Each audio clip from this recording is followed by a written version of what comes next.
All right, so welcome everyone to the January 23rd, 2023 meeting.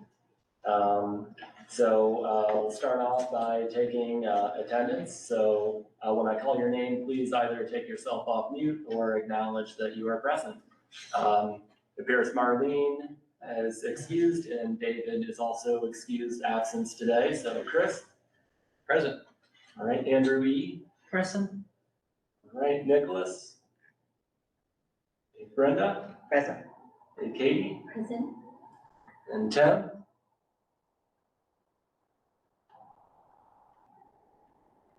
I see Tim. Tim's there. Hey, Tim, I didn't hear you. And Danielle? Present. Brad? Present. And Andrew M.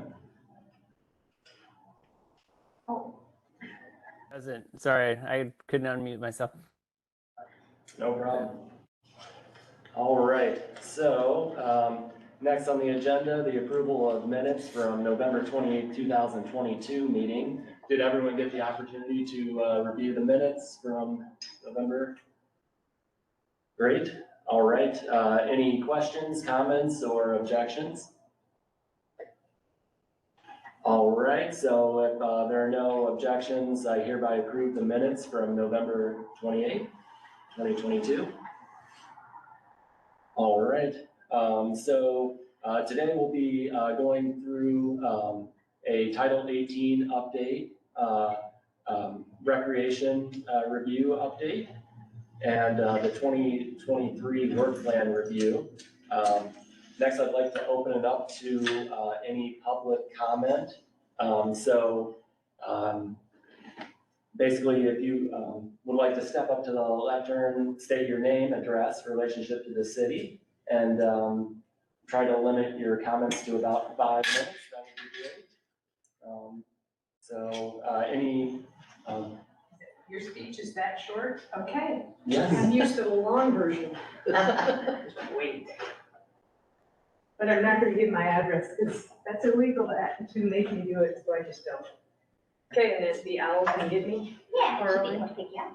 Hey, my name's Connie Marsh. I live up on Squaw, but I'm the person that you've been getting Title 18 comments on. And I've tried to narrow it so that it's only the comments that I think pertain to parks. There are some other things, but I'm focused. So I'm just gonna do yet again another little summary that I sent out today, which was they got rid of master site plans and basically most phasing. And I'm not clear on how they expect the parks to be planned anymore. So I would ask how it's gonna work now, and then you can try to figure out if that seems to work for you all. And then there's a lot of intrusions allowed into parks with very little public visibility and very little understanding on what compensations parks get for being turned into other uses. And so it's sort of a habit the city has had in the past where they allow things into parks and parks sort of has to do it. I would actually like to see some language in this code that clarifies that if public parks land is used, then there should be appropriate compensation, or we should be getting that use in kind and in place to add equitably to that park system, because in this situation, we tend to just lose parks. So now off that topic for just a minute, because I'm gonna come back, is the Veterans Parks projects that went to the council vote, and they funded it for nearly $800,000 in consultant fees, but there was no fanfare. I was the main public person. I reached out to DIA, so they came in. So I would like to see signage in those areas. I would like to see descriptions of the concept, and then every day how far along that park system is coming. Because I think it's a big investment and the community could get excited, and we could have cake or something all the time to celebrate these parks. But right now it's just flat, nobody really knows. And finally, This is back to Title 18, and it's about something called major and minor modifications for master plans. And this discusses the older master plans. And it used to be subjective, and it used to be sort of if it seems appropriate style language. So they are changing that language to say 10%. And they are also in the language discussing setbacks and buffers, which are actually not allowed for reduction in most any other parts of the code. So I don't think that a broad sweeping 10% across the board, if you look at Central Park, which is huge, or you look at Tibbetts Valley Park, lots of impervious surface there, and you say, wow, we can do 10% of all the impervious surface in this area because they're now saying it's for what is allowed. So that's a lot. And that could have significant implications to these parks. And then on another park, I don't know, 10% of another master site plan may be okay. I don't know, but I don't think it's discreet enough. I don't think it allows enough public engagement. And so I don't think you can just sweepingly say 10%. Because the idea is you're supposed to protect the original master site plan. And so you need to actually touch back on the original master site plan and why you have it and see if these things are appropriate to that plan. And that's just sort of, I don't know if it's gone or not. I can't see it in the language.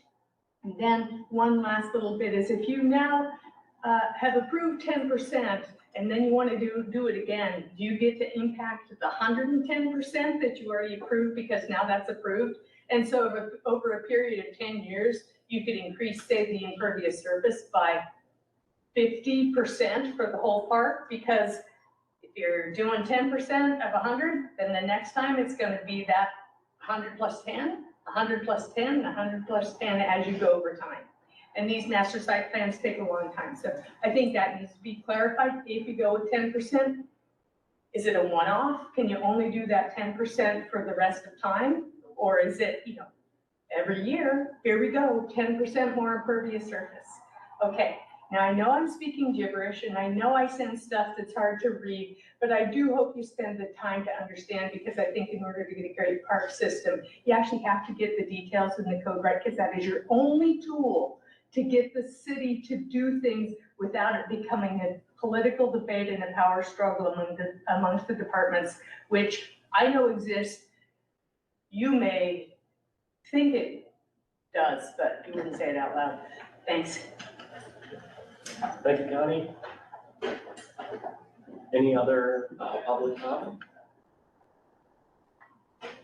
Okay, so I believe Jen wants to introduce our presenters for Title 18 update. Yeah, thank you very much.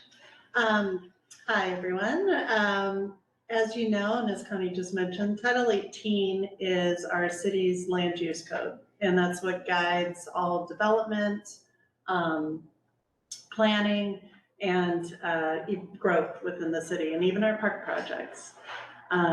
As you've seen in the memo within your packet, this process of updating our land use code has been going on for quite some time and has had extensive input from community members as well as boards and commissions. And tonight I just want to introduce our fellow staff members. We've got Stephen Padua here with us. He's a long-range planning manager. We've also got Christian Geets from who's our planning manager. sorry, Christian, forgot your title for a second. From our planning department here to guide us through some of the more significant impacts of changes to the code that would affect things that the park board tends to consider and hold dear to their hearts. So with that, I'm going to pass that over to Stephen and Christian. So thank you very much. Just give me 1 second to get this figured out.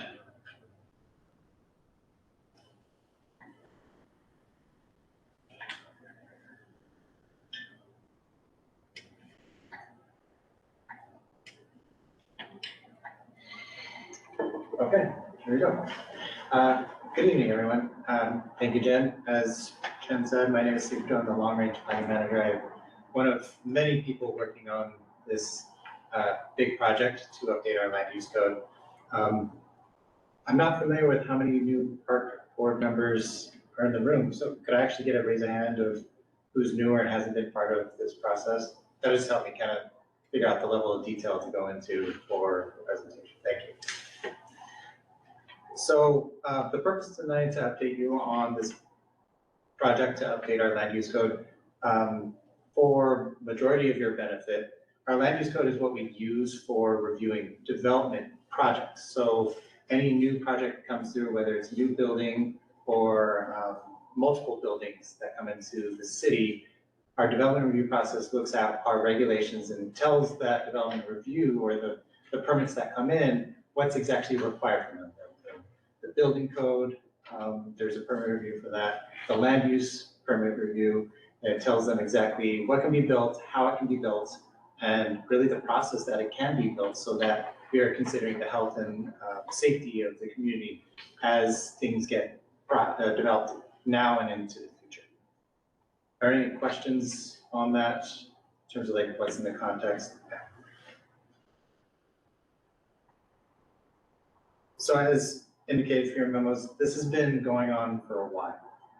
We have had a lot of different meetings with different boards and commissions and stakeholder groups throughout the community to look at what exactly is important to the community, as well as talking through major policy points of how do we want to make certain changes, or how has our goals and vision for the city changed since those development regulations were originally put forward. And the development regulations go back to the late 90s. And so it's been updated multiple times since then, which has created a set of development regulations that weren't always necessarily consistent with each other.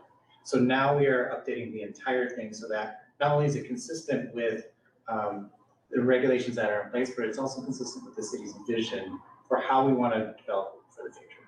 So the park board has participated in the process in a couple portions. So there's three major phases to this project. The first phase was looking at kind of the gaps analysis, trying to figure out what exactly where are the gaping holes in our system as it relates to development review. And so the Parks Board had some discussions related to tree preservation, as well as landscaping in terms of what the regulations are for development review. And in the second phase, we went a little more specific conversations on what those policy changes might come out of those development regulations.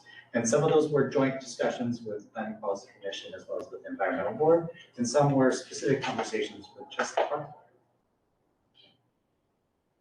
So there's a lot of topics to kind of cover with our land use code, but specifically for what's been discussed with the Park Board, we're going to be just focusing on three major topics for this presentation. The first being the community space as well as the green necklace implementation, as well as trees preservation and landscaping regulations.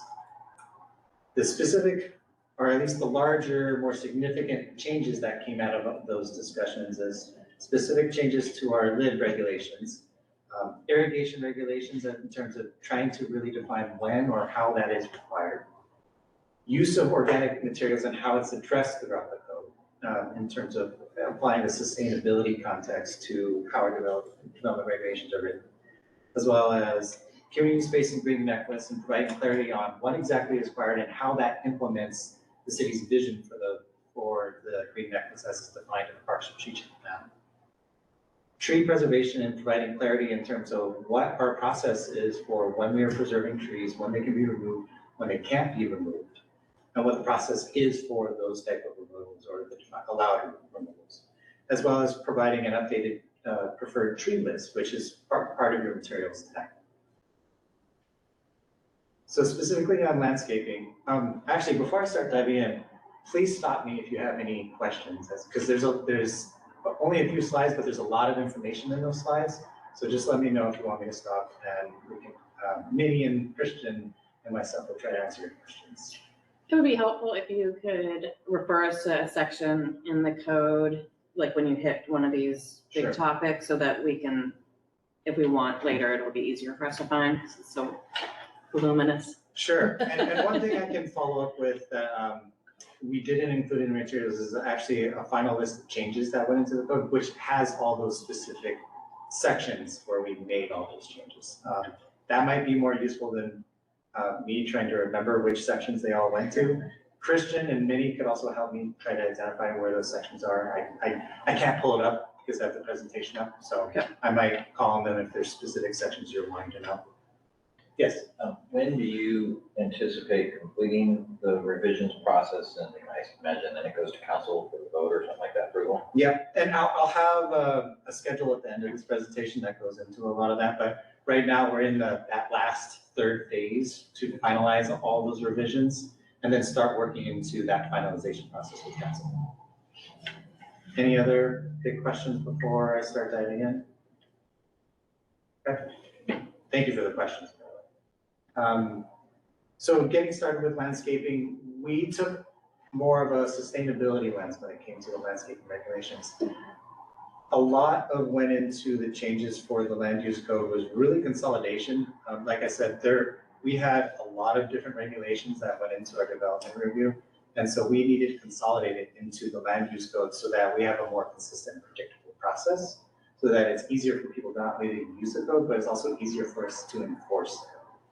And when we consolidated everything, we looked at all the policies with more of a sustainability lens to really identify where we're missing the mark. And we looked at irrigation, plant diversity, as well as looking at where native or drought resistant plant selection is really addressed throughout the code.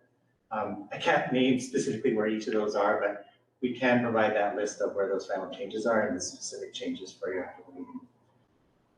Additionally, we looked at the tree plantings and irrigation standards and updated them so that they're a little more clear on how that actually gets implemented throughout development review. Before it wasn't as clear.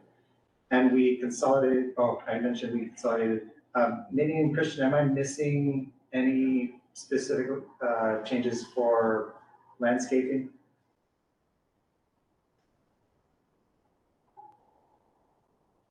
Good evening, everyone. Can you all hear me? Yeah, we can hear you. Yeah, not specifically anything that comes to mind. I mean, this is the city's code for when development or redevelopment occurs. And I think last time we heard from your joint participation with the Environmental Board as well as the Planning and Policy Commission, we had some joint meetings, and throughout that we heard some of these. So these are highlights of what we heard in the first round of review. And but overall, the landscaping requirements really get at what's your perimeter landscaping, what's your parking lot landscaping, and then we'll get into the trees. But the landscaping is really getting at new landscaping that's planted as part of development or redevelopment. Thank you, Minnie. Are there any questions on landscaping before I jump into trees? Yes. So my recollection from last year, whenever we did talk about this, was that the landscape for new developments or redevelopments, we were not requiring like irrigation. Is that still like for, like by sidewalks and whatnot? Is that the case? I think we have some requirements for sensors and things like that, so judicious use of irrigation. It is still a requirement. We have not, and we've added a few things like, browning of of your lawn is okay kind of thing. So, adapting to the climate change and all that's coming, and then having more drought tolerant species selection. But there's still a requirement and expectation that you will have some irrigation, but it's not wasting water.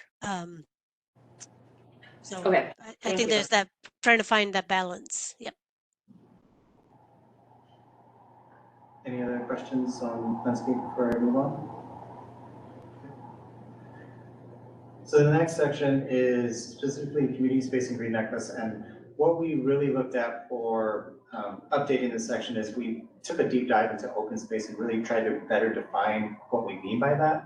It was we used a little more broader terms, a little inconsistently. So we have now identified outdoor amenity space, indoor amenity space, and then community space, which is more of that public space that's required as part of any development, and really focus on the use of those terms and what that means for any development review. We also incorporated new requirements, or at least new requirements specific for those different amenity spaces, so that it is clear in terms of when frontage improvements might be required, or where these requirements might be incorporated for any development that might go through the permitting process. And similar to the landscaping, we consolidated multiple different sections of regulations into this new code, or this section of code, so that it's consistent and we're not having to bounce around all the different plans and regulations to identify what exactly is required and when. Any questions on this?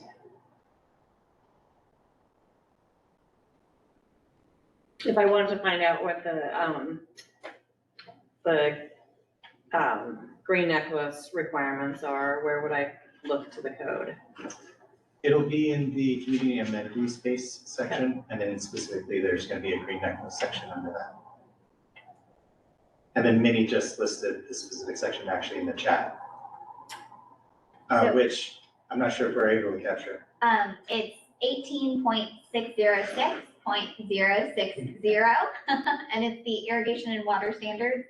And I can make sure to email that out to the park board. Thank you. Afterwards as well. Thank you. It's hard for me to see the chat. Yeah, of course, there's a lot going on. Okay. And I'll just add, if you go to the Title 18 webpage, there's a full list, and if you look at the table of contents on that, you can hit that hyperlink for the item, and it'll jump you to that section of the 800-page document. Oh, that's good, because I was on there today, but I didn't It's only see just that. over 700. Okay, 700. It was pretty close to me. Sorry, excuse me. But yeah, the table of contents acts as a hyperlink to sections below. So you're able to find what you need in the table of Okay, contents. thank you. Thank you, Jen. Yeah. So for the next section is tree preservation. The biggest changes that kind of came out of our look of this section of code is really looking at the tree canopy coverage and changing the establishment of the targets to go to 20 years instead of 30 years, as well as establishing targets for specific sub areas in the city, so that it makes more sense in terms of what regulations are when it comes to coverage, just because different sections of the city do require different targets, because not every area of the city is treated the same. So we also eliminated the administrative adjustments and standards, which was basically a blanket process for someone to be able to deviate from our regulations. And instead, we are focusing on variances and very specific deviations that are allowed with criteria that go with it, so that it's not so stringent in terms of like what we require, but also adds a little bit of flexibility so that we are considering kind of the cost as well as the ability for projects to still move forward in the process. The other consideration that we put into the update was eliminating the tree removal notification form and really consolidating the process, or the different process, to remove a tree. There was a bit of an inconsistent process, or different ways that someone could remove a tree, but not consistent ways for them to report it, or for them to get a permit through the city on how to do that. And so we now have a consistent process to be able, that is identified for that. And then we also eliminated the maximum tree removal for developed properties. And what that adds is a little more flexibility on what's being considered, while still allowing us to focus on our targets of the tree canopy coverage. Are there any questions on tree preservation? Can you explain a little bit more about what the reasoning is for eliminating the maximum tree removal requirement or limit? I'm gonna ask Christian to actually jump in on that one. Okay. He is, one of the members of his group is kind of did a deep dive for this section. Christian, do you remember the? I don't recall the reasoning behind, maximum number. The canopy goal is what drives the retention and focusing on nuisance or hazard trees. So trees needing to meet specific criteria as evaluated by an arborist with certain certifications.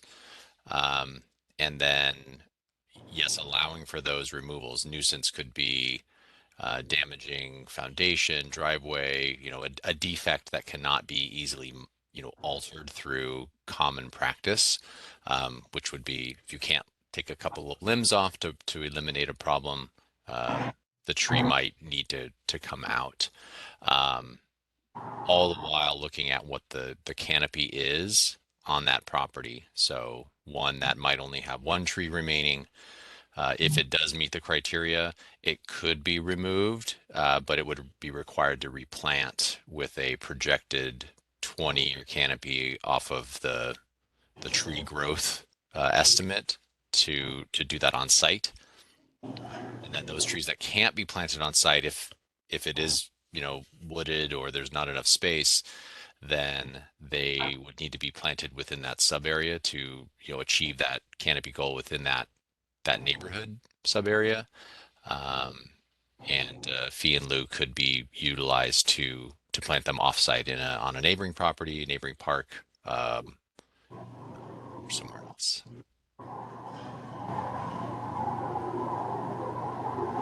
And this process applies to our parks.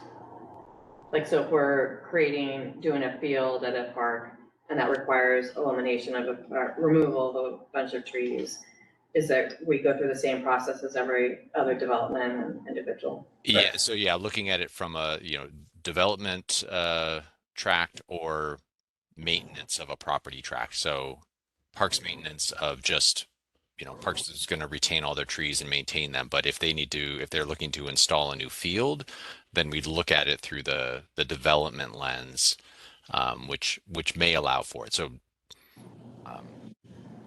yes, trees can be removed through development activity if there's no alternative to retention.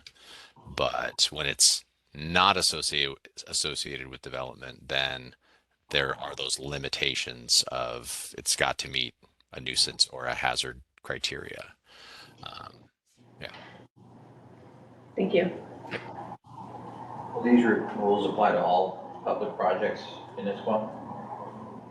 Water main project, King County project? Yes, Ye- yeah, the regulations will apply, just, as Christian was saying, it'll apply to all projects. The process for how it gets reviewed will be slightly different, which we'll cover in the next slide. Christian, do you want to speak a little more to that, or?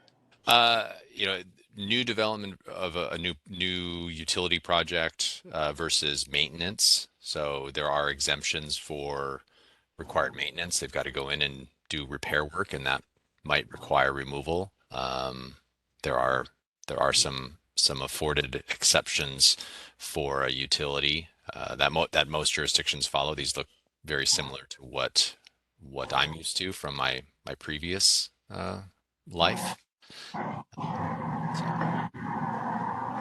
But that's your question for the new projects, is this? Yeah.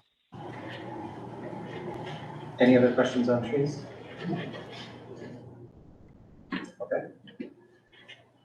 So my last slide is going to be specifically on changes we made for process when it comes to parks projects. And the first is with master plan process. We removed the section for development of master plans from the code, and then put in a process specifically for amendments of the master plans, specifically as minor and major modifications. And we also included a new section for consolidated capital improvement project permit, which is a brand new permit we'll be using for public projects, for parks as well as public works and utility projects. And what this allows us to do is look at a specific process that's a little more efficient, considering the public process that goes into the development of the projects that don't necessarily go into private projects. So separating out that process and allowing it to be a little more efficient with use of public time and funds. The intention of it is to add a little more predictability to public projects, something that we heard through the development of this project that was inconsistent prior to now. Any questions? I do. Yes, go ahead, please. Sorry. Okay, for the master plan process, you removed it from the code, does that only apply to new parks and projects, or does that apply to like our existing, so we have master plans at Tibbetts, at Central Park, at Confluence Park, those are the ones that come to my mind. Does that mean that that process is, that we're not using those anymore? Or, you know, if we want to do a revamp one of those parks, what is the process? And I won't, go ahead. Oh, I have a- so the way I understand it, and I'll have Christian probably help me out because he wrote the section, is any master plans that are currently in place would be using the amendment process that is now in the code. So it really is more established for that. It's not necessarily established for establishing new master plans. Does that help answer? So the amendment, these minor and major modifications, that part applies to current existing parks. Correct. But if we have a new park, there will not be a master planning process, is that? Yes. So there'll still be a visioning process that we would do as parks, but as the formal process of going through the master plan approval process and the extensive time and cost that goes along with that, that will no longer take place. So we'll still do the visioning, but then we'll take each project as its own development project under this new consolidated format. So my understanding of how it kind of has worked is that we could, like, for example, when we're looking at a major park, we, at that point in time, when we're developing it, we, you know, do this, I guess it is a visioning process, right? Like, so the community tells us, these are the things that we're hoping to happen at this park. It might take, you know, 20 years, it might take 10, whatever, but we do it in phases. But the nice thing about that is it sort of does put a stake in the ground as far as like, this is what the community envisions, you know, and what strategically we want to have happen at that property. So that if we're going to change it in the future, we know what we're, you know, changing. So how, I like that because it kind of does make sure that we're being intentional about changing what the use of a particular parcel that we don't have the funding for, right? That hasn't been developed. So how is that going to work with this new plan? So I think there's still going to be a lot of that same documentation, like what the hopes, dreams, and fears for the activities that will take place in that. There'll be a loose graphic like there is for Confluence Park. But there was a formal process set up for adoption that is no longer going to be taking place. And that was a very time and costly process. You know, it was up around $40,000 in fees to go through that adoption process. We'll still do the visioning. We'll still have supplemental documentation for the hopes and fears and dreams of each of those master plans or visioning documents, excuse me. But as each project comes to be, we'll do it under this new consolidated project. So it's more the adoption process for that visioning document that then makes it a full adopted master plan versus just an active visioning document that will change and still get further community input as each stage of that project gets implemented, much like we're doing already. I believe Minnie wanted to chime in on this too. Yeah, please.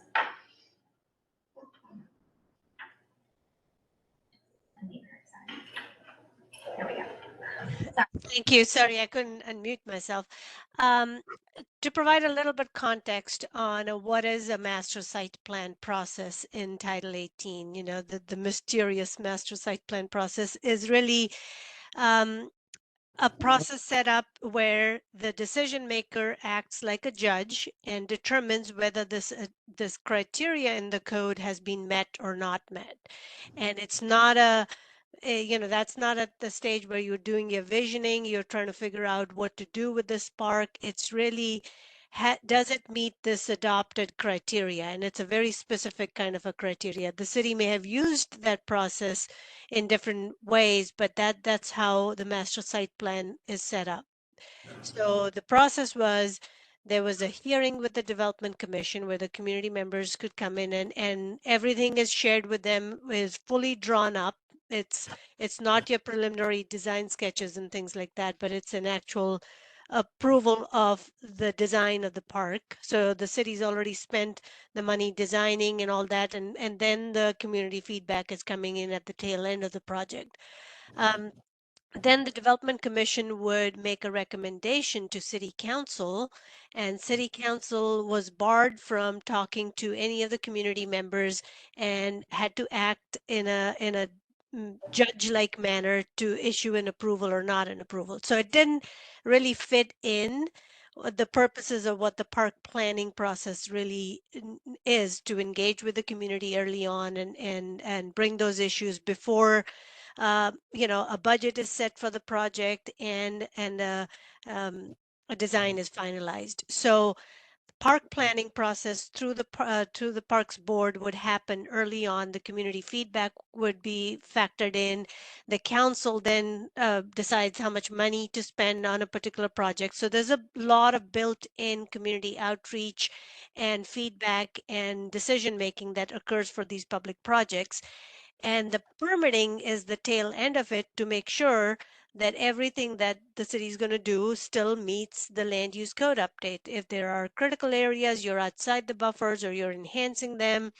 There are some state required permits like SEPA, which is the environmental impact statement, and shoreline if you are within 200 feet of your stream, 3 streams or the lake. And in those cases, you would still get those SEPA and the shoreline permits. But the actual approval from the Development Commission and the City Council is going to be replaced by the Park Planning Project through the Parks Department and Parks Board. So that's sort of the intent here. And the reason master site plan process has gone away is because it wasn't meant just for the Parks Department. It was a 15 acres or more property was subject to master site plan. The school district that just went through the master site plan process is a more recent example. And so that's some background on what is a master site plan. Now on to whether it's a major modification or a minor modification, the existing, so we have some of these things. The Tibbetts Valley Park Master Site Plan, which was decades and decades ago, was approved. And there's, the buffers change and all those other things change. It doesn't mean that you're set in stone based on what was approved so many, decades ago. So any improvement that's going to happen today will need to comply with the code in place, whether it's tree protection or it's critical area protection. And the question whether it's major or minor comes into play. It still is the same code. You're still subject to meeting all the requirements. It's just a process. For small stuff is approved with public notice, but it's administrative. And major is it requires a public hearing and goes through a development commission review process. So the master site plans are now called site development permits for level 4. The parks will go through a consolidated, capital improvement permit process and SEPA and shoreline if that's needed. And the park planning and all of those things will occur through the Parks Department early on in the design phase. And you're getting it on the capital improvement project list. That's a council decision. The funding is a council decision. And but we'll be at the table in terms of sharing all that information with Parks Department and the community members of what the code requirements are, and we'll be participants in that fashion. The land use code will inform the design. The land use code will inform some of those things, but the actual permitting process will be when some of those early conversations have occurred. So don't want to take up too much of your time, but just wanted everyone to have some context on what is a master site plan and what does major versus minor mean. And we're raising this as a discussion point with the Planning and Policy Commission as well. So I'll turn it over to you all. Any other questions on at least the process changes? Well, I guess Jeff and Jennifer, I'm curious, from your perspective, how, if we have a new park that would require phasing, almost all of our big, like, community parks would. Like, how, would that visioning process that we would normally do kind of under the master planning process, is that going to say, well, like in, like this part of the property, we expect to have, you know, like Confluence Park, for example, we have like a part that was supposed to be active, you know, active recreation, whatnot. Confluence or up at Central Park, we, I think, did have to do some like changing of the master plan when we Correct. somewhat recently, like Yeah, 8 years yeah. ago or something. You're right. But we had to do that process to change it from what it, you know, a parcel was going to be. So will it be the same, or how's it gonna work, like from your perspective, like? Yeah, I'll take a go at this to start. And sorry for being late. I was at the Parks or the Services, Safety and Parks Committee, Council Committee meeting just now. Yeah, I don't know that it looks all that different. You know, I mean, any capital project, well, let me say this. I think what's being proposed is very consistent with other cities that I've worked in. And I think it's consistent with a lot of neighboring cities around us. So the planning phase for any project, for a new park as you're proposing, right? We would still, in that planning phase, want to engage in the community. We'd want to have a vision for the whole site. So there'd still be that master planning effort that would be going on. That's probably a master planning effort that, again, is done by staff with guidance and advising and monitoring by the park board. That's like going to city council for some type of adoption. That master plan or that vision is then informing the CIP, as you were saying. Oh boy, how are we going to fund this? Boy, we can't do it all at once. We're probably going to need to phase it. All right, what phase makes sense, right? So it's still very much a guiding document. It just doesn't have this additional permit process attached to it, but it's doing all the informing. And then when we get into that, whatever phase that is, that council says, all right, let's fund that first phase and let's do it here. We would then go into the design and permitting phase of that actual work. Let's fast forward now 4 years ahead in this hypothetical scenario. We're now, oh boy, we're now ready for phase 2.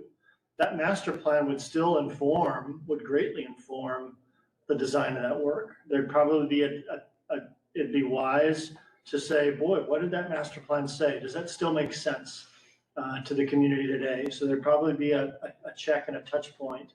So the work would be still happening. I think some of the, I don't know, just some of the comparison to a private project, perhaps it looks a little bit different. So is it accurate to say that parks can still have a master plan process without having a master site plan permit process? Precisely. It's a great way to put it. Well said. And something we're going to strive to do, and you'll hear in my Parks Director update a little bit, you know, we're adding some really key staff positions here in the coming months. And as we bring on board some additional park planning resources, and not just Jen, we want to take a really good look at communicating what each of these phases of the capital project are. What happens in the planning phase? What are the kind of questions we ask the community? What's the engagement and outreach effort that we're going to commit to as a Parks Department that always happens in the planning phase? What's the gate? What transitions from planning phase to design and permitting? What's our commitment to the community and our engagement and information to the community during design and permitting? And then we take it out to bid, and the award is, you know, we do a bid award. That's the gate. Then we're in construction. Same thing. What happens during construction? What's our commitment to information to the community? But really my goal would be have a nice one-page graphic that goes with every single capital project we do, any engagement we do. We're able to say, you are here, right? Yes, we're asking these questions now. It doesn't mean the park's going to get built next month, right? But it just helps to chart that course and for us as staff to be really consistent in communicating the full journey of a capital project. Sorry, it's a little off topic, but hopefully helpful as we embark in this change. No, I think that helps kind of fill the story with how we're trying to set the This stage whole for process, yeah. In the interest of time, we have time for maybe one more question before I move on. I'm going to start going into kind of what's left in the project.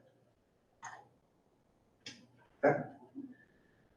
So in terms of next steps, right now we're going through public hearings with the Planning Policy Commission, and then we're going to transition to kind of final discussions with the Planning Development and Environment Council Committee, looking at the final draft, and then going to that legislative process with City Council following the February meetings to eventually get to adoption. And if any of you have any questions about what's in the land use code or what might be coming in terms of the implementation of the land use code once it is adopted, please reach out to myself, Minnie, or Christian, or any of your wonderful park staff, and we'd be happy to kind of talk through any questions you might have on what the process is or what the regulations might be. Any other questions?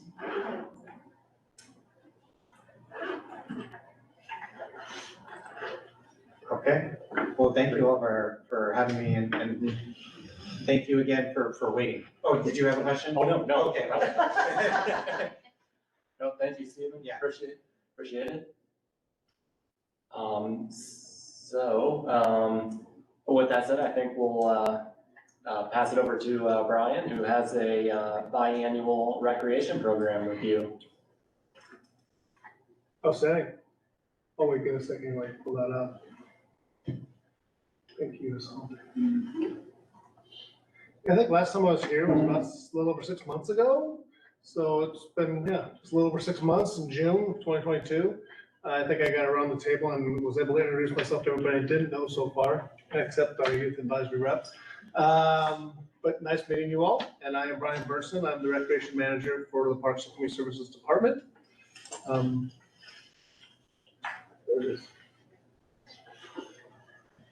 Thank you. Real quickly, if we bounce to the next slide. Oop. Yeah. Oop. Nice, thank you. This is a slide that we like, just as far as the department as a whole, right? It sort of speaks to just what our core roles, our core roles and purpose are, right? It's all about places and people, right? And with that, investing in places, that is including but not limited to, stewardship of our parks, trails, and open spaces. Very important.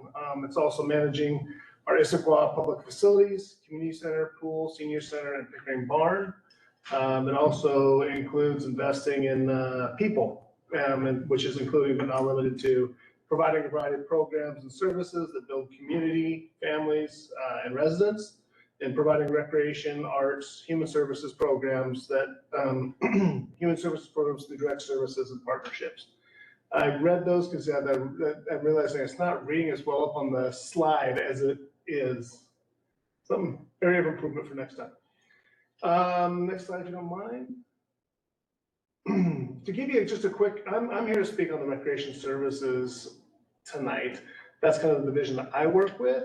So just to give you a picture of what recreation services is, it's one word, but it's many different units, right? So we have the community center, we have the Julius Bone Pool, we have athletics and rentals, we have the senior center, and then we also have Pickering Barn.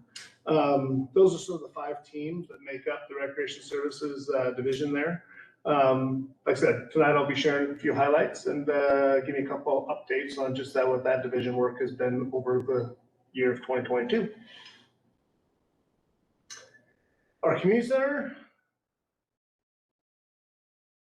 real quickly, we had our 5th annual Issaquah Kids Triathlon. Thank you, Youth Advisory Board. That's a big one that they spearhead for us, and it's a really neat one that we do in conjunction with our Youth Advisory Board, but it's also done with our staff. Our staff comes out in force to support that event. So we have our youth volunteers, we have our staff, and a lot of great community members coming out. We had a little over 200 people take part in that last June. Our camps, we had 2,258 residents or registrants for those programs.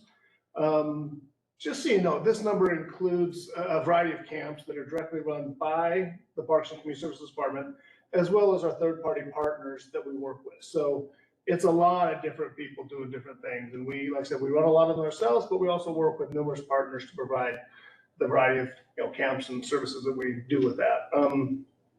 I think a neat point of the camps I wanted to point out and pull out is that we created 24 seasonal jobs. So that's 24, full-time jobs over the summer, where a lot of them are youth, young college-aged, sometimes young adults that are working to make these programs possible. So that's just our portion. There's the contracted camps that have all their services, but we had 24 staff that it takes to run all the camps and programs that we do with that. The neat part about that too is it's for a lot of them, it's their first time ever working at a job. So we also get the opportunity to work with them and develop their leadership skills and, grow them into young leaders, right? Which is kind of exciting. And we take that very seriously. It's an honor to be able to work with them in that capacity. We had Beat the Heat Splash Day, our 21st year running this event. It's a wet and wild afternoon where we have lots of fun with the kids, the Youth Advisory Board again. Youth Advisory Board plays such a vital part in so many of our activities because they help us out in so many different ways. So it's a great partnership with all those Youth Advisory Board members. Our fitness room, we kind of had a refresh in 2022 for some equipment. We got new equipment we got new cardio equipment specifically. We got some treadmills, elliptical trainers, bikes, and a rowing machine. So if you've been into, or if you go into the fitness room at the community center, you'll see some of those new pieces of equipment that we have, which has been very well received and a nice upgrade from what we had previously. This was the first Light Up the Night event that we had this year, which was, it's our first inaugural event. Gosh, I want to say we had nearly 400 people attend for this free tree lighting event. We also had wonderful partners that came out and supplied, coffee, cocoa, donuts. Cougar Mountain Zoo brought us out a reindeer, so that was kind of fun that, the mayor did a big light, turn on the lights. So it was sort of fun. We'll bounce into the, thank you. Our senior center, senior center, a few quick highlights with them. In 2022, we started some summer hiking trips, which was a new thing we did. Most of the hikes were about 10 people, and they maxed out with those 10 people. And this program also sort of catered to a younger senior, if you will. So we brought in some new people to get a flavor for what is offered through the senior center. We had our 90 and better lunch and celebration. That's strictly where we honor our seniors that are 90 years and older. We have quite a few of them. We had about 70, we had 70 people attend the lunch, but we didn't have 70, 90 plus. Right, we call it 90 and better, I guess, right? So it was a real fun event, just a chance to honor those that have made that mile marker. Our Baby Boomer Boot Camp, we had our it's a fifth edition. We had fifth time of offering, it's not a year, but fifth time of offering this, which is sort of helping seniors step into that next phase of life. What does that look like? We had 40 people attend this on a weekend, and it's, with speakers, ready, different speakers speak on topics like, healthy eating, avoiding scams, planning ahead for senior living. And our boot camp is actually offered in conjunction with the King County Library System and Area Living. So they work with us to partner, help get some of those speakers and provide and come together with some of the information that we share with the seniors. Our Veterans Day luncheon, this was an opportunity for us to come together and celebrate our veterans. We had a little lunch and a concert. You can see a little picture of that there where they got the concert and the people singing for our veterans. Just a fun way to come together and honor those that have served. We have had a Seahawks Legends event. We do this every year. It's sort of a fun event. We had a couple former Seahawks come out. They sort of tell their stories. They meet and greet, take pictures with their seniors. It's just a fun day to come out, sort of, root on the home team. And unfortunately, we're not in the playoffs right now. But hey, pick another team to root for. Yes, next year is our season. And then we serve, I think I've shared this last time too, but we have a weekday lunch program. And just to give you just sort of a flavor of what we do with that, we served 6,001 lunches in 2022. we partner with Catholic Community Services, which, they provide, they provide lunches on Mondays and Tuesdays, and we support that program. And then our Issaquah Senior Center provides lunches on Wednesday, Thursdays, and Fridays. So Wednesday, Thursday, Friday, yes. And then we have our own staff and our own cooking crew that does all of that. So it's sort of a neat thing. Like I said, that's a lot of lunches, and it's very well and very much appreciated. The seniors love the lunch program. Heck, I like the lunch program. A little bit on our athletics, some highlights there. We have our gliders cross country and track and field program. We had 461 participants. Our gliders programs got in spring and summer, that's when the track and field time is. And then in the fall is when we have our cross country. And then we also have an extended cross country time, cross country program. We partnered with the cities of Auburn, Renton, Bellevue, Maple Valley, and Sideview Metro Parks to host and run joint meets So we come together with all those other cities, and it's kind of fun. Nice little friendly recreational competition. We had 32 participants in our cross country in the extended season, and it was sort of cool because 4 of those runners went down and competed last December in Texas in the Junior Olympics, which was kind of neat. And again, that's just strictly a recreational program, so there's no, everything we offer, everybody gets a chance to participate if you want to. Youth basketball program, this is, one of our larger programs as an individual program. We have over 1,500 kids participating in this. We offer girls kindergarten through 9th grade basketball, along with boys kindergarten through 12th grade. You might ask, gosh, why don't you offer girls up through 12th grade? That's kind of an obvious gap there, right? We try.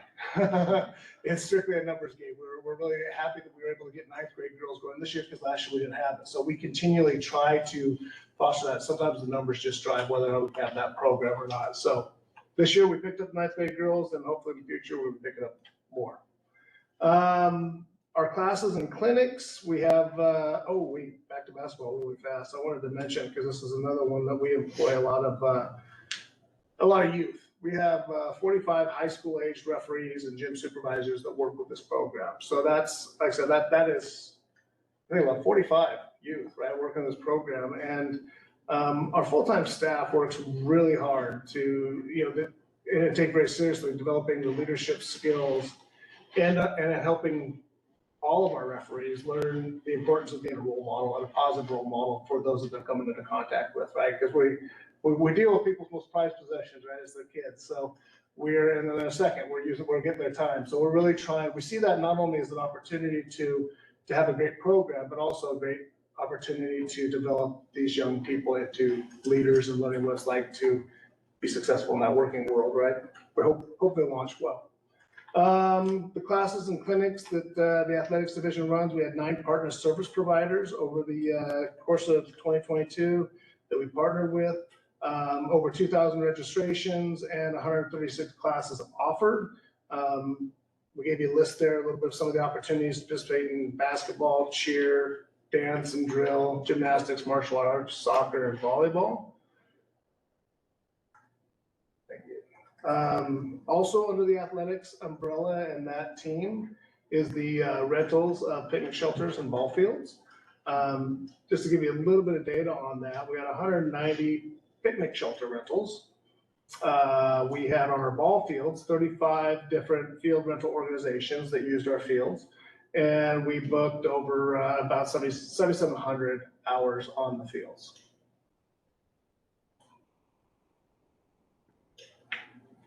Moving on to our Julius Bone Pool, we had 3,157 registrants for swim lessons. We do a lot of swim lessons. And if you ever try to sign up for one, you realize how busy and popular they are. Are those in separate individuals, or is there duplication? That would include duplications, yeah. Okay. I don't have the. Yeah, okay, I was just curious. Yeah, no, maybe, who knows, but there are multiples because people go and progress through, yes.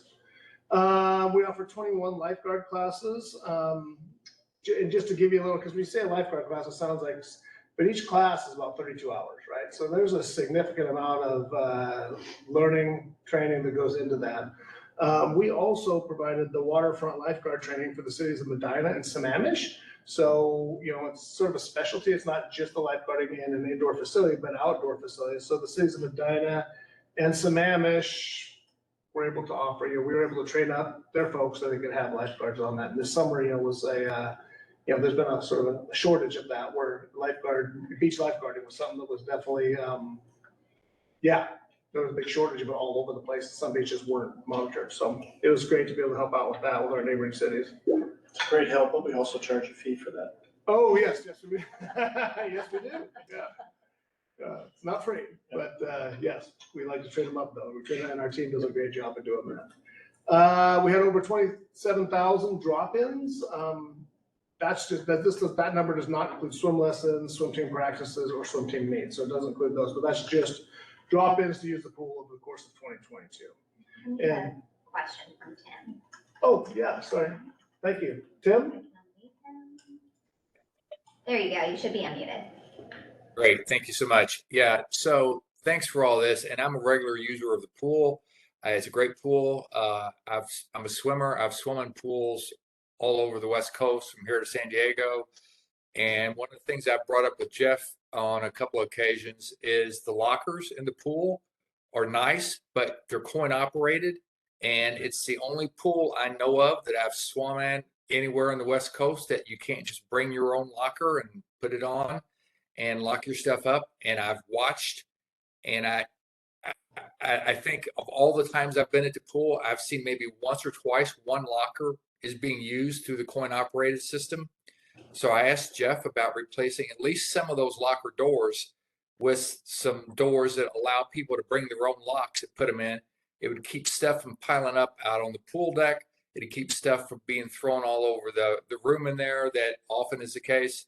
And I just wondered if you've thought about that, if there's any progress on it, if you have any updates. Thank you. No, thank you, Tim. Thanks for being a member of the swimming in the pool. Appreciate that. And yes, did you want to? Go ahead. Oh, yes. No, we have. Yes, that is on our radar. We have had conversations about that. Absolutely. And we are looking into it. As far as a progress update, nothing to report on that, but it is on our radar and we are looking into it. It's coordinating with our facility staff, Tim. So yeah, we always appreciated that feedback. We're moving on it. Okay, thank you. Absolutely. Drop-ins. Oh yeah, and then like I said, we're proud supporters of the Issaquah School District, Issaquah Swim Team, and Blue Dolphin Swim Team. I don't know, just sometimes people realize we support the Issaquah Jewish Swim Pool. One facility we have there supports Issaquah and Liberty High Schools for both practices and meets. We support Skyline High School for all of their meets. And then the Issaquah Swim Team does practices and they do in-house meets at the facility. And then the Blue Dolphin Swim Team practices at the pool. So that's a lot of practicing and a lot of use combined with a lot of swim lessons. So to say the least, that is a very, very busy facility. Bouncing the Pickering Barn. Pickering Barn, just, we call it sometimes a rental division, but Pickering Barn is where the rental division is housed. The Pickering Barn is responsible for the operation of the rentals and events out of Pickering Barn, as well as the farmer's market, and it also oversees the community garden. As you can see here, we had in 2022, 136 rental and events at the barn. There's a little bit of a breakdown below that. In the future, I'll probably update the graph a little bit so you can read it a little bit better. It's kind of just a little segment of just the different types of events and how much use is there. With the farmers market, some fun data for you there. We had 21 markets with 88 vendors. Average daily attendance is 3,400 people. And realize that average daily attendance, right? That's Saturdays. We're only open from 9 to 2. So you think about the volume, that volume of people going through there in that 5 hours is pretty crazy. And that's, like I said, that's average. Some days they're up pushing closer to 5,000. So yeah, it is a busy, fun place. And if you haven't been, I'd highly recommend going because it's awesome. 450 volunteer hours. We often get people that want to volunteer, and we always welcome people coming down and volunteering, and they are a vital part of our operation down there. We had 15 participating nonprofits that would have booths and 16 local businesses. And lastly, we gave 4,617 pounds of produce. We're given to the Issaquah Food and Clothing Bank, which is pretty cool. With that, big thank you.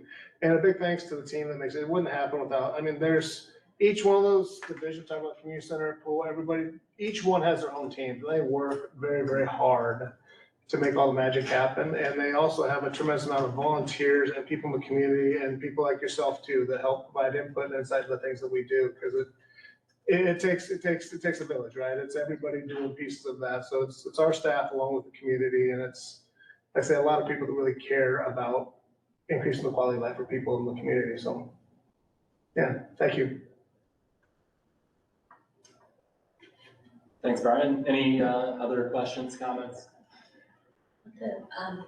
This Thursday, the Issaquah swim team will go against Newport at Bones. So, yeah, my son is a swimmer.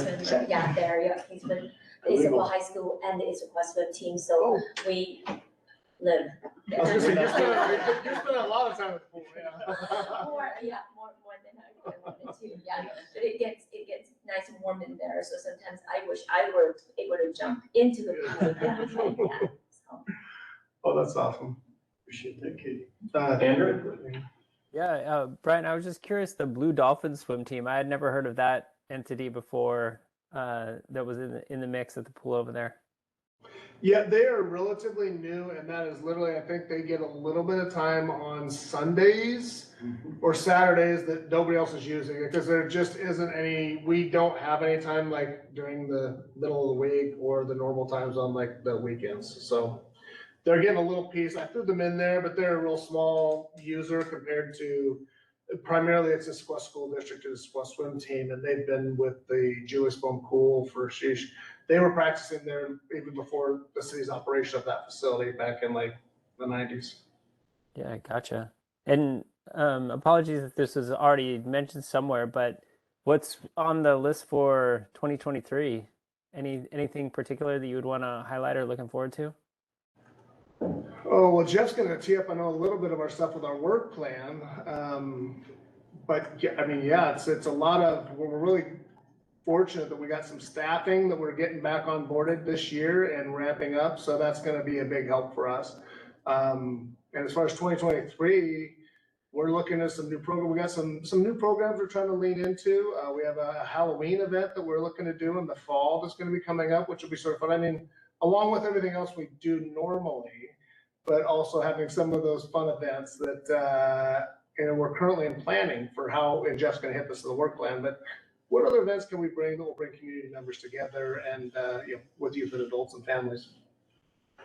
Yeah, and I guess, sorry, one more question along those lines, maybe think of it. How, when you think about the youth sports and those type of activities, how do you tend to decide what to offer and what gets the perennial treatment, like the basketball league versus some of the other options that I've seen in the mix over the years, like rugby or ultimate frisbee and that type of thing? Oh, great question.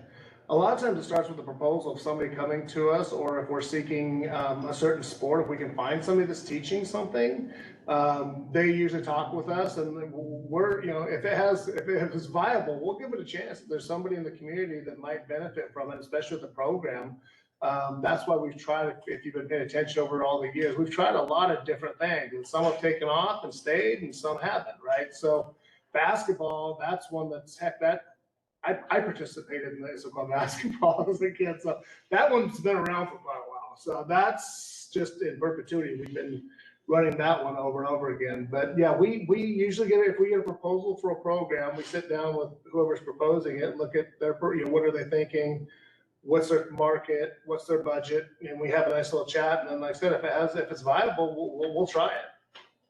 We're always open to trying new things to see what we can make happen. Do you have some ideas?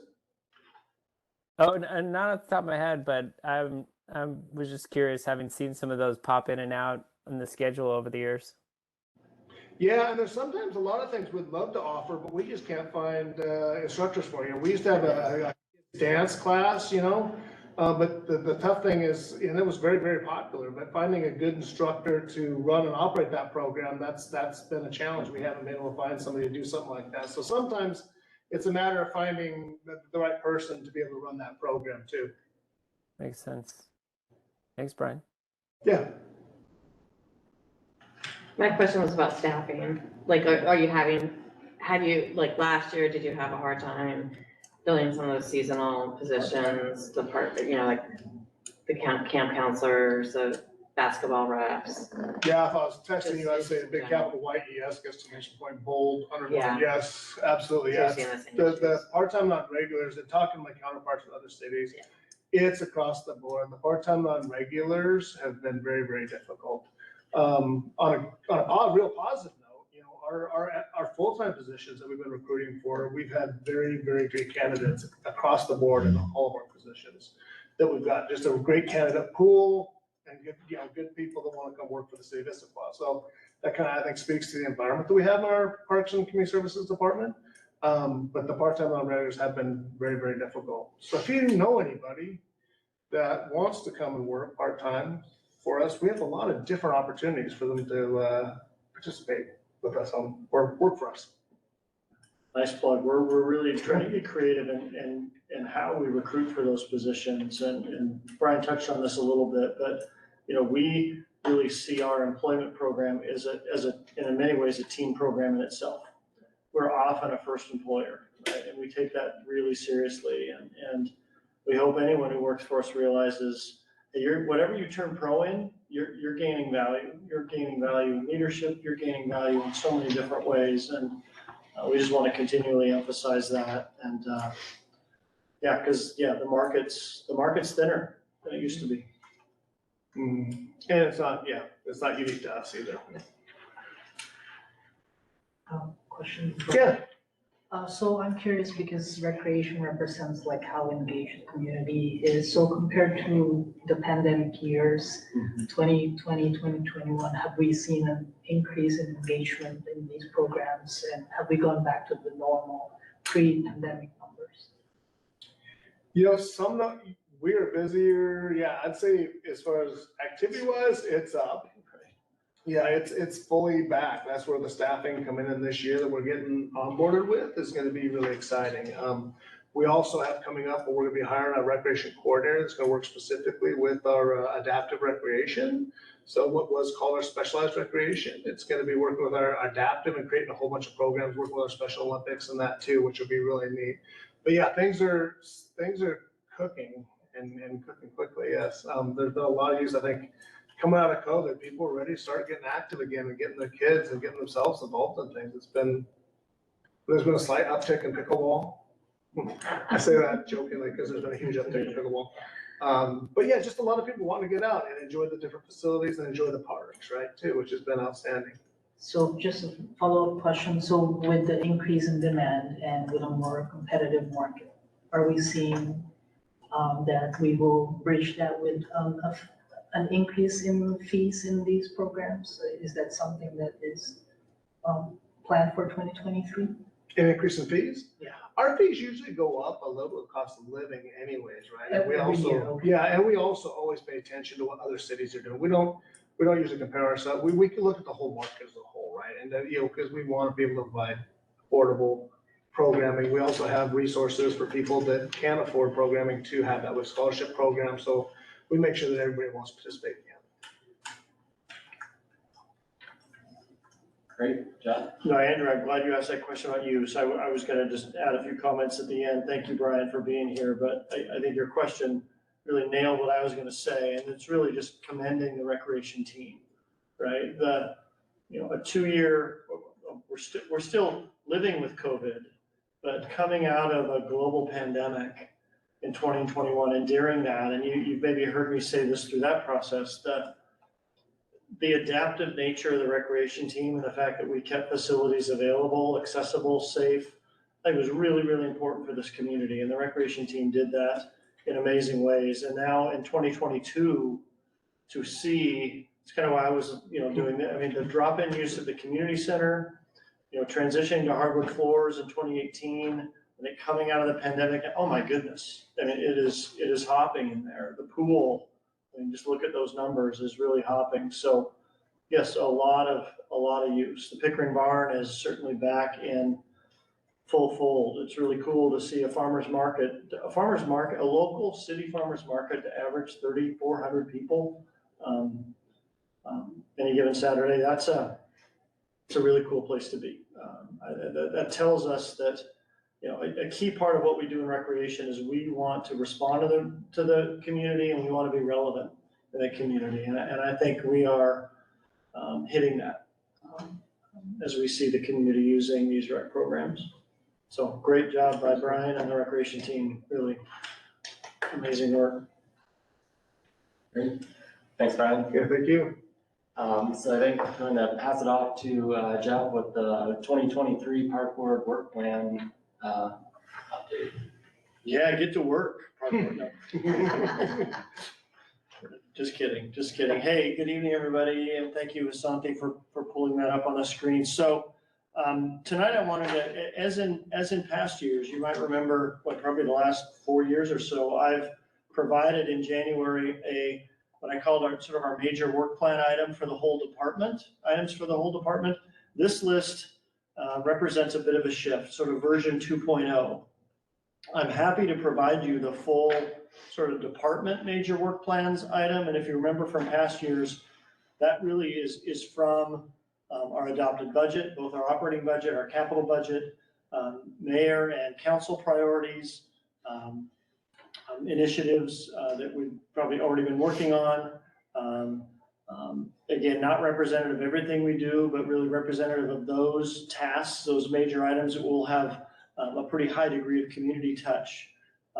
What this version before you, the 2023 version, represents is really in working with Zach and Marlene these past couple of months, saying, all right, which of these items are going to be filling the agenda for the coming year for the park board? And not only getting feedback from both of them, but also really informed by our capital budget, by the mayor's priorities. As I said earlier, Zach and Marlene. The first page, and I can certainly go through these, you'll see I sort of broke them down by division and work teams within the department, primarily as in prior years, focused on some of our capital projects, Hillside Park and continuing that permitting process, Veterans Memorial, sort of our pedestrian park and senior center project that we started on last summer will be in design and permitting this year. The Confluence Park project, namely the Eck House and the work around that. The 6-year capital improvement plan, the 6-year CIP is due for an update this spring. I'll touch a little bit more on that under my director's report. We're being invited to a special joint commission meeting where the Transportation Board, the Park Board, the Equity Board, the Environmental Board, I might be missing another board, are all going to be invited to come on February 16th and learn about the CIP process, have a chance to give input on criteria and how we want to go through the evaluation process for the CIP process.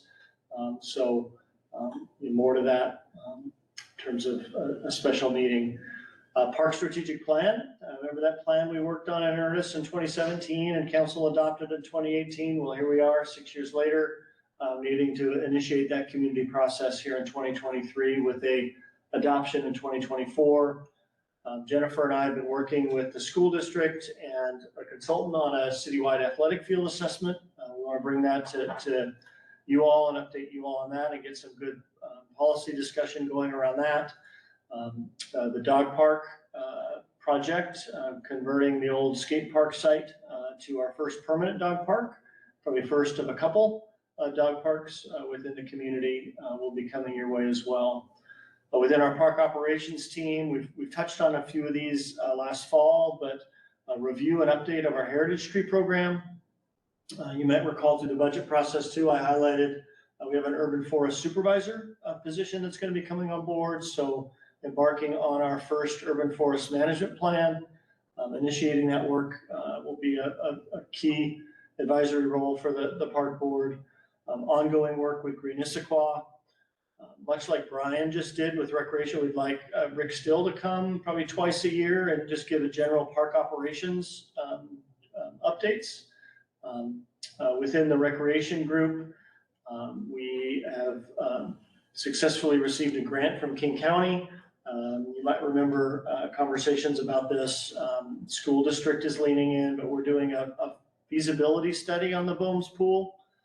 In particular, hey, school district, if you're adding when you're adding an additional high school, how are we taking into account capacity needs and the stress that's already being put on the Bohms Pool with all the school teams needing that. Pickering Barn, Brian mentioned we're looking at reinstituting a Halloween event. Historically, we've done a Halloween event at the community center. Taking the pause through the pandemic, it's exciting to get some really creative folks in the recreation team together and say, you know what if we reinvent that? And it feels like an event that should live at the barn. It's such a great place for an event like that. So certainly more to come with that as that takes shape. A farmer's market, as Brian, and I shared, immensely popular farmer's market. We're going to be working with the finance department and establishing EBT funding, which is a way for those on food stamps or other food scarcity programs are able to fund and buy their produce and food through right there at the food market or the farmer's market. Brian will also be back for another recreation update throughout the year as well, just to keep you all apprised of what's going on. Arts, though there is an art commission, you might recall that Northwest Troll Hunt project that is going to be coming to Issaquah, continuing to do some really good work in that regard. Look for on the calendar some updates with that. It is looking like Confluence Park will be a location for that troll. If you haven't looked already, oh my goodness, Thomas Dambo. Thomas Dambo is the artist. So if you ever want to do a Google search, Thomas Dambo trolls, you'll see some of these trolls that he's put up around the world. One will be coming our way. We've also, just in these last couple of weeks, last months, had some conversations with Snoqualmie Tribe, and they're really becoming part of that conversation as well in terms of how that project can also incorporate native art and really respect for the land. Holiday lighting, as Brian mentioned, the last couple of years of the pandemic, we've been sort of evolving and growing what tree lighting or what holiday lighting looks like through Old Town. We're at a point here as we head into 2023 where we're sort of reaching our limits we have some really old, tired electrical through Old Town. So we need to do some visioning for maybe some investments, electrical investments that need to be made, and sort of what do we want holiday lighting to look like and sort of be as something here in Issaquah. So some conversation there. Oh, the share screen went poof. It's all right. We also have, and we touched on one of these tonight with Title 18, but other departments, projects that we know, those projects or initiatives will likely be having a touch here with the park board. One of those, along with Title 18, is Newport Way. We're stay closely apprised to Public Works in terms of where they are in that Newport Way design process, what that means, how that might impact Tibbetts Valley Park, as well as the Mountains of Sound Greenway Trail. We also, you might recall, Public Works, the stormwater folks are updating the surface and stormwater master plan. Again, a really close connection with our parks and open spaces, so likely an update there. I'm going to hold off for a second on the color coding because that opens it up for a conversation for all of you. Quickly to the next page. This second page is really meant to be very much a working document, but this is something that as I meet monthly with the chair and vice chair with Zach and Marlene, we'll be sort of populating this calendar as specifics get to be made known. So as we're not only building the calendar for that month, but we're trying to look a couple months ahead and sequence these agenda items as they go. I haven't talked to Zach yet about this, but I could see this working calendar just being something that's in the agenda every month. So you all too are sort of seeing tabs of maybe how things are moving. Thank you, Asante, for also putting in the actual dates for the meetings those months. So you can mark those as well. So if we scroll back up, again, I'm available for any questions you might have about any of these items, but also the color coding is really inviting all of you. We talked at our discussion last fall about the Heritage Tree Program, for example, that with the Urban Forest Supervisor coming on board with that update, there's a real opportunity to couple both of those tasks and have an ad hoc group that can really meet with a higher frequency with staff, be a little bit more engaged in that. That ad hoc group would then, these topics would be coming back to the park board, obviously, but just an opportunity for a little more intensive touch into those topics. And then the park strategic plan as well. It's such a big lift.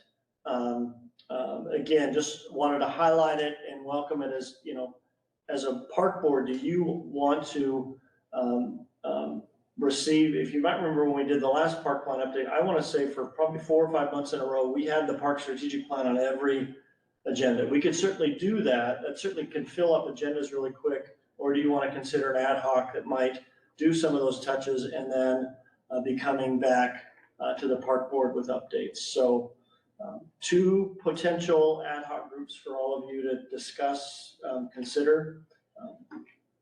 Just want to add some of the ad hoc work for the community investment strategy park projects that we're going to be working on. That's likely going to wind down here in the next month. We've got a few meetings coming up here in February, early March, and then likely one more meeting after that for the Confluence Park project. And then after that, that's probably the biggest lift regarding that group. Does that work heads into permitting? Right. It's probably a lighter load for that ad hoc. Yeah, so then that would free up, if you want to volunteer for another, should you want to take that, you won't be obligated for the rest of the year. Just twisting an arm or two. Great, so questions, discussion, all yours. I think I saw Brad and then Danielle. Hey, Jeff, thanks for that. I wanted to clarify, with all the additional staffing you're bringing on board, how much of the planning of some of this stuff, like the strategic plan and the urban forest management plan, is going to be done in-house versus bringing consultants on board? Yeah, great question. I think it'll still be a mix of both. So you are planning to bring on consultants for both those planning efforts? Yep. Okay. Yes. Danielle. I would just like to say that I think that using an ad hoc committee for like the park strategic plan is a great idea, because it will allow a few members of the board, I think, to really take a deep dive in a way that we can't do in our normal monthly meetings. That said, it would also be good if like that, the ad hoc committee is still meeting for the, I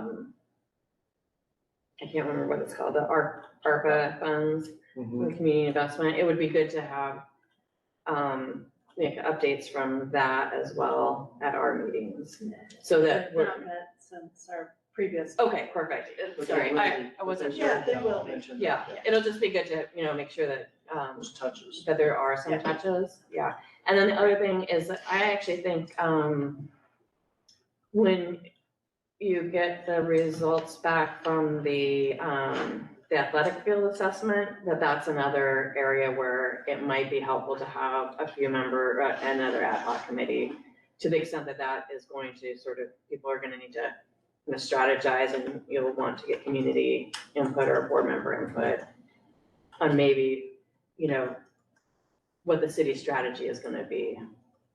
Open that. They also were really trying to time the completion of that athletic field assessment to help inform this park strategic plan update.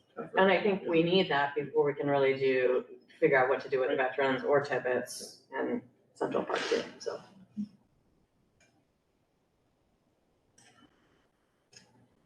Great points. Any other comments on the potential ad hoc groups?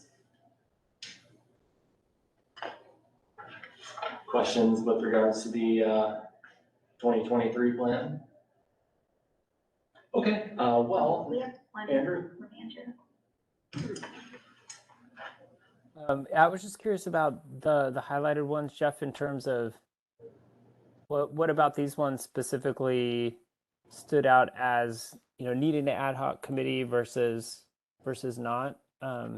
Is it just the complexity and the funds involved, or just trying to learn here? Yeah, no, appreciate that, Andrew. Yeah, I think just that, complexity, frequency of conversation. You know, I think that, yeah, I'll stop there. Sorry, I'm rambling. That sounds pretty straightforward. Thanks. Okay, so I guess I'd just like to gauge the interest from the Parks Board, if we're in favor of trying to create an ad hoc group to discuss the park strategic plan. So perhaps a show of hands for interest in creating that ad hoc group for the. Are we committing at this point, or just like? Saying yes, we should do it. Oh, yes.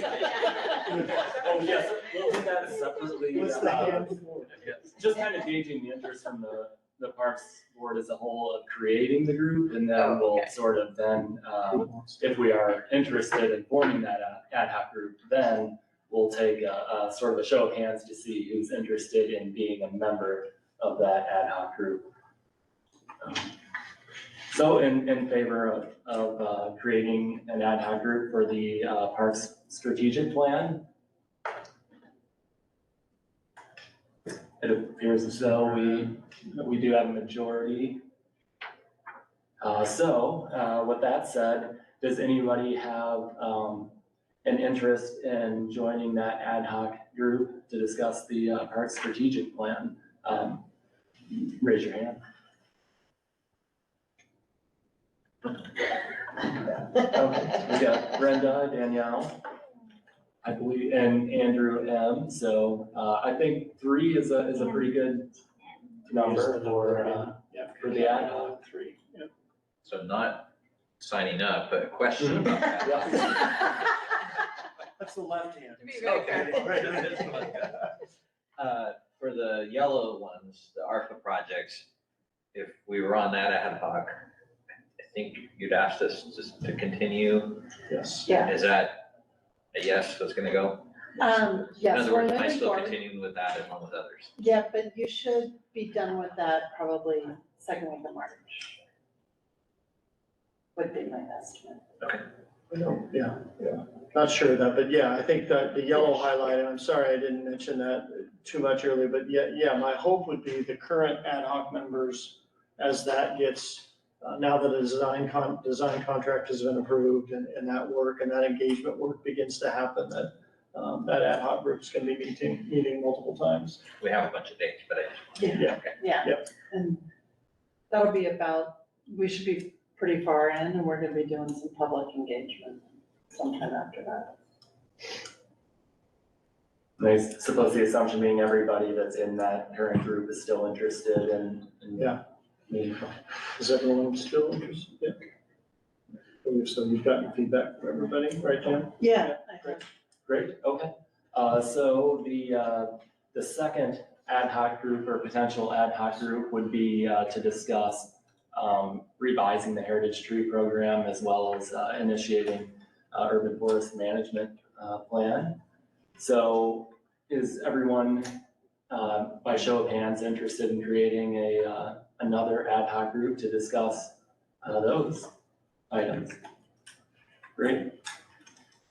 Here's everyone is also interested in that, so would like to see who is interested in joining that ad hoc group. Okay, it's like we've got four, Katie, Andrew, Brad, and myself.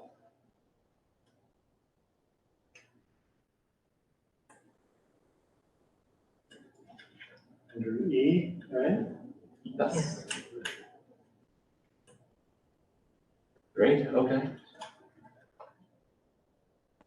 So any other comments, questions with regards to the ad hoc groups or any of the 2023? Any, Chris? I think Danielle indicated that maybe we should consider an ad hoc committee for the field, athletic field assessment. Sure. I don't know, I don't know if that's premature or. I open to park board conversation. I would suggest with maybe the park strategic plan ad hoc group that it's that. I think as we bring that field assessment draft forward, maybe we do that first. Forgive me, I don't have the calendar memorized. I think it was May, it I was think when we're looking at athletic. May, but I think we might be able to do maybe a draft earlier than that. Let's sort of see what that, let's report on it, have some discussion, see how it might get folded into the, ways it could get folded in the park strategic plan, and then see at that time if you want to create an additional ad hoc group. That's my suggestion. Love ad hoc groups, but also love the staff in the department, and I'm gonna need to make sure we're not oversaturating with ad hoc group support and board support, et cetera, so.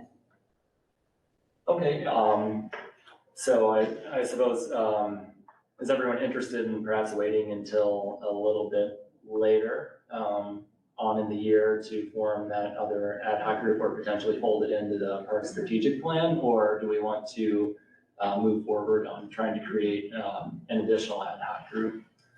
I would suggest we just wait, but keep an eye on it. I think that having community members weigh in on whatever after the field assessment comes in, weighing in on what the next options are and what we want to do as a city strategically, I think it would probably be helpful. But don't want to create extra work, but. Sure. Excellent point. I really agree. Any other comments with regards to that, or? Are these ad hoc groups intended to be just board members, or also could they involve community members? And your discretion certainly could involve community members. Again, these are your ad hoc groups, right? Sure. We just need to limit the number of people from the park board. Yeah, we have to limit the number of people on the park board, but We we could could also extend have community Exactly. members. Yep. Yeah. And how many park board members can be on an ad hoc? What's quorum? 5? So Yeah, under four or less. 4 or less. Yep. Thanks. Something that made me think of is like for the field part, if that was, so let's say it's part of the strategic plan group, but it might be a preliminary part of it for those meetings, for the field assessment meetings or what you may have, and you may want, you mentioned school district people, but also like Smith State Park, there's All have been engaged in this work, and we King want County, to yeah. keep the King County, the athletic, the 30 plus, athletic field groups that rent our spaces. Yeah, that's a great point, Chris. Yeah. So with the thought of involving community members, should we leave that to the discretion of the ad hoc groups? Or would you like to, as a board, discuss whether community members should be allowed in the ad hoc groups?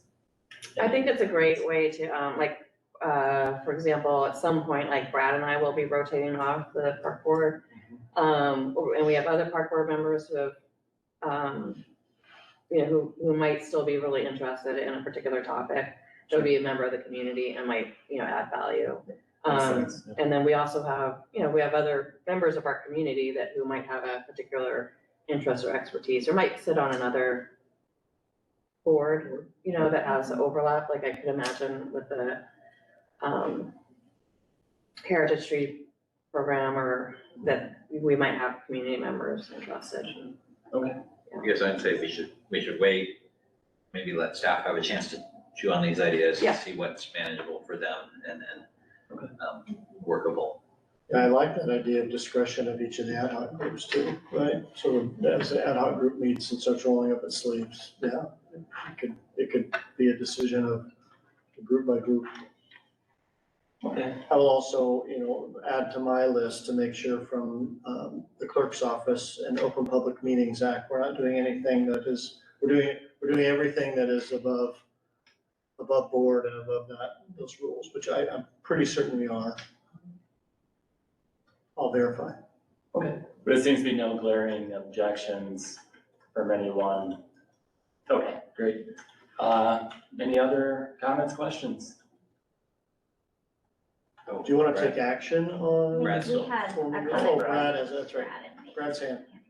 I support bringing community members onto ad hoc groups, although I think that should be at the discretion of the ad hoc group, and I think that the ad hoc group should have the ability to pick and choose who they think would be best, because you don't know how many community members are going to volunteer, and there's probably some people that you would like to have on the group and others maybe not so much. So I think that should be at the discretion of the ad hoc group as to who is selected.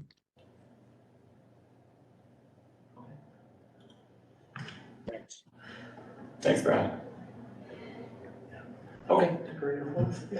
All right, so I'd like to propose a motion to create an ad hoc group for both the strategic plan and the heritage tree revision and urban forest management plan. If you are in favor of creating those two ad hoc groups. I'll second Do it. we have a second? Thank you. All right. Now we vote. Yep, so all in favor of creating the ad hoc groups, please raise your hand. Okay, that's great. Brad, Tim, do you have an aye or a nay? We need to probably clarify which of us are allowed to vote, although we got 2, 3. So actually Danielle and I are both eligible for voting tonight. So. Correct. Yeah. Oh yeah, I'm good. Great, thank you. Thanks, everybody. Appreciate that discussion. And again, I saw some degree of head nods, but having this as just sort of a working document that is in agendas, like that idea? It's very helpful. Cool. All right, so moving on to the reports. So start with the chairperson's report and then the youth representative and then Jeff with the director's report. For my report, there's a sustainability open house with Issaquah City on Monday, January 30th, 6:30 to 8 p.m. Mayor Pauly will be there discussing the sustainability state of the city at Gibson Hall. There's also going to be a Green Issaquah activity at Bernston Park Saturday, February 18th from 9 a.m. to 12 p.m. That'll be removing invasive plants along Issaquah Creek. February 2nd, there will be a public hearing for the proposed amendments to Title 18 and Shoreline Master Program. And there will also be a nursery event February 4th at Lake Sammamish State Park from 9 a.m. to noon. And that is basically, I believe, potting plants for the places along the Mountains to Sound Greenway. So that's all I've got for the report. So, Shivani. Okay, so I'll just introduce myself. My name is Shivani Gupta. I'm a sophomore at Issaquah High School and part of the Issaquah Youth Advisory Board. There's a couple events that we've been working on. The most recent one is the Youth Civic Engagement Forum that is on February 4th, 2 to 4 at the Issaquah Community Center. This event's mostly aimed at high school, and we have the mayor of Issaquah and the mayor of Sammamish coming in, as well as city council members to give presentations in the first part. And then the second part is organizations around Issaquah to help try to show volunteer opportunities and ways you can get involved both in different organizations and local government. And it's also aimed to just make youth more comfortable, like speaking to government figures and speaking to adults in general. The second event is the State of Mind Mental Health Conference, which we've done a couple years in the past. This is going to be at March 18th, and I don't exactly know the location yet. I know they were still figuring that out, but I believe it's either going to be at the community center or Gibson Eck. And this is aimed from high schoolers to adults, so all of you are welcome to come. And it's going to be breakout sessions with different speakers on a variety of different topics, from like depression and anxiety to how to deal with stress and a lot of other disorders that aren't usually talked about. And then the last, which I think was touched on before, is June 4th is the annual Issy Kids Triathlon. I don't know if you've been to this in the past. It definitely needs a bunch of volunteers, so if you're open. And it's just triathlon for kids, I believe ages 5 to 11. I might be a little off on that, but that's around. And then it's swimming at Julius Bone, and then biking and running around Issaquah. And it's just kind of like a fun way to get a bunch of kids involved. There's a couple others that are still in the works. We don't really have set dates for, but includes like the environment, dodgeball and donuts is something we've done in the past. And I believe that's like the gist of it, but yeah. Awesome, Shivani. Thank you. And if any of you ever question or worried about the future of this country, the future of Issaquah, go to the Issaquah Triathlon and just feel the energy that morning. It's a really fun day, really fun morning, and both for the young participants, but then the youth board who really play a key role in helping to put that on. Followed by free hot dogs. And don't forget the free hot dog. Thank you, Brian. Some of us like the food better than the exercise part. My turn? Yep. All right, well, boy, thank you, everybody. A couple of updates. I shared a little bit with Workplan. We have some really key staffing additions coming in 2023, two of which I just wanted to update you on. In terms of the recruitment process, we are in the midst of recruiting for the Park Planning Development Manager position. Thank you, Brad Book, served as Park Board rep on those interviews that occurred last week. Some excellent candidates in that recruitment. We also have just closed on the urban forest supervisor position that we advertised for. Very impressive pool of candidates who applied and are interested in working here with the city of Issaquah. Rick Still, our park operations manager, will be leading that interview process of 4 candidates, I believe next week. So progress being made on both of those. Hopefully by the February meeting, we'll have an announcement of the additions of those key staff. 2 of our capital projects that you'll be getting a little bit more of an update on in February, but just wanted to highlight both of them are our ARPA investment projects, the Pedestrian Park Senior Center project. As I mentioned earlier, the design contract was approved by council just last week. We'll be coming back at the February meeting with more of a calendar for those projects, what outreach and engagement will look like as we head into design and permitting for that work.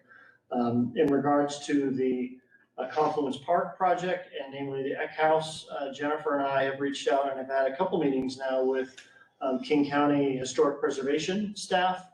They've been immensely helpful. We've introduced King County Historic Preservation staff to the design team. Just a week and a half ago, we met out on site. We really look forward to endeavoring in a really the task of that work, that as we look at making improvements to the Eck House and really making that a public facility and a public use and a park amenity, how we could also achieve that to be a landmarked space as well, and really recognizing the history of the Eck House and what that means. So more work ahead. Again, we'll have a little bit more of an update on both of those projects in February, but just wanted to let you know some fun work has been happening over the holidays and turning into the new year with both of those. And thank you, Jen, for all your work gearing those projects up.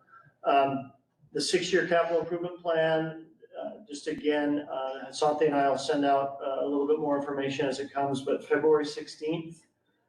I know that's going to mean an additional meeting in February, but really hope we can get all of you to attend. We'll get it will be in person. It'll need to be at a location. Looks like now it might be the Pickering Barn, but a big enough location for multiple boards to attend. Right now that's scheduled for 6:30 to 8:30, but certainly more information coming as that takes shape. That's it, right, for me. Thanks, Jeff. Yeah. All right. So with that, I think we'll call to close the January 23rd meeting. So the next meeting will be February 27th and also potentially the February 16th meeting. So thank you, everyone. Adjourn. Thanks. Thanks. Thank you. What's the name of it? Yeah. Probably 6-year